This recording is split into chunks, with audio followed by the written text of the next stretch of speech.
আমাদের কাছে যখন আসেন সব কিছু করে মোটামুটি আসেন আর কি। তো তারা এমনকি হোমিওপ্যাথিও করে ফেলেন, অনেকে আছেন ইউনানি করে ফেলেন, হাকিমি চিকিৎসা, সব কিছু করে লাস্ট তারা আসেন কিন্তু আয়ুর্বেদ চিকিৎসা বিজ্ঞান সাহায্য নিতে। এবং প্রত্যেকেই জানেন ভারতবর্ষের বংশ পরম্পরা আয়ুর্বেদ চিকিৎসক পরিবার মানি, সেটা একমাত্র পরম্পরা আয়ুর্বেদ। এটাও প্রত্যেকে জানেন যে যাদবপুর বিশ্ববিদ্যালয় থেকে হেরিটেজ এবং ইনোভেশন সম্মান, এবং আমার বিস্তারিত ডিটেলস এখন শুধু গুগল নয়, উইকিপিডিয়াতেও তারা স্টাডি করে আসেন। সুতরাং সমাজের সবথেকে শিক্ষিত এবং স্বাস্থ্য সচেতন মানুষরা কিন্তু আজকে পরম্পরা পরিবারের সদস্য। তারা পরম্পরা পরিবারের হাত ধরেন বিভিন্ন সমস্যা থেকে ভালো থাকবার জন্য। চলে আসি আজকের টপিকসে। অনিয়মিত ঋতুস্রাব অর্থাৎ ইরেগুলার মেনস্ট্রুয়েটিং সাইকেল। এটা সত্যি বলতে যখন আমাদের কাছে পেশেন্টরা আসেন, ধরে নেন যে বেশিরভাগ ক্ষেত্রে বাড়ির লোকজন বলেন, মা ঠাকুমারা বলেন একটু রুরাল জায়গায়, একটু প্রান্তিক মানুষ হয় এরকম, পরে ঠিক হয়ে যাবে। অ্যাকচুয়ালি যে কোনো অসুখ শুরুতে কিন্তু মোটামুটিভাবে আপনি নিশ্চিত থাকবেন দিদি, ওটা থাকে তিল প্রমাণ।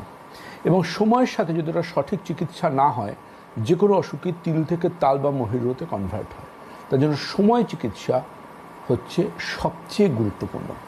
আর সময় চিকিৎসা বিশেষ করে সেখানে খুব বেশি গুরুত্বপূর্ণ যেখানে মেনস্ট্রুয়েটিং সাইকেল ভীষণভাবে জড়িত ওতপ্রোতভাবে।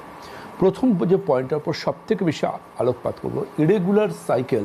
সেই সমস্ত যদি নিয়ে কেউ আমাদের কাছে আসেন, আমরা ইনিশিয়ালি কিন্তু টিনেজার মেয়েদের ক্ষেত্রে, আনম্যারিড মেয়েদের ক্ষেত্রে ইউএসজি করতে বলি, ম্যারিড ওম্যান হলে টিভিএস করতে বলি, যে ট্রান্সভ্যাজাইনাল সোনোগ্রাফি ম্যারিডদের ক্ষেত্রে। আর টিনেজার বা নর্মাল যারা আনম্যারিড তাদের ক্ষেত্রে আমরা বেশিরভাগ ক্ষেত্রে ইউএসজিটা করতে বলি।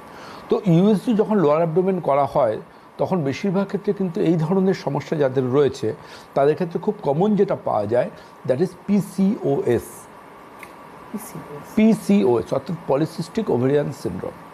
এখানে দেখা যায় সেটা হচ্ছে আনরাপচার্ড ফলিকলগুলো সিস্ট কনভার্ট হয়ে যায়।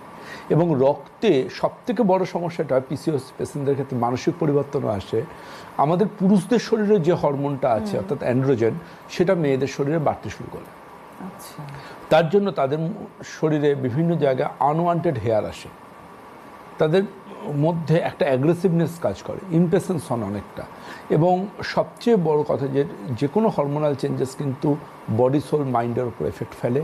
এবং অবশ্যই যখন বডি সোল মাইন্ডের উপর এফেক্ট ফেলছে তার সোশিও ইকোনমিক লাইফস্টাইলের উপর, তার জীবনযাত্রা, তার প্রফেশনাল লাইফ, তার কর্পোরেট লাইফ, তার স্টাডি, তিনি যদি স্টুডেন্ট হন, সব কিছুর ওপর কিন্তু একটা এফেক্ট পড়ে। বাড়ির লোক বেশিরভাগ ক্ষেত্রে বুঝতে পারেন না যে কেন এরকম